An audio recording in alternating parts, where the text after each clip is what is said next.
Moderator promociji bol profesor dr. Ďura Hardy a o prekladu staroho i novoho zavitu zo židlovoho starohrečeského jazyka na ruský jazyk bešedoval keresturský pároch otec Mihajlo Malacko, ktorý bol i člen recenzenskej komisiji, i prekladatelje profesor dr. Janko Ramač i dr. Michal Ramač. Велике задовольство, že posle roka 2-3 roboti še ukazalo, že Biblija može biti rozumljiva na našim jaziku, že može zvučati tak, jak našo ljude tu u Bački, Srime i Slavoniji rozumija i to bilo i najveće zadovoljstvo, že nije na jaziku, ktorý nam našo predki čuvali, ktorý našo pisatelje, našo lingvisti rozvivali, že na tim jaziku može to ta knjižka, ktorá preložena už na 1000 abo i 2000 jazike.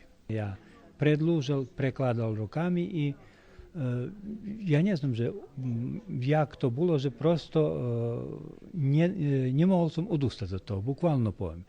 Jednostavno, jak monah, abo jak bojak, každý deň som robil na tým, holem som proboval, jesť nikad ne može, ale skoro každý deň dal som sebe zadatok jeden bok. Vydávanie Sviatoho písma na ruským jazyku je jedna z najznačnejších podíjok za to 250 roky, keď Rusnáci žijú na prostore Bačkej i Srima.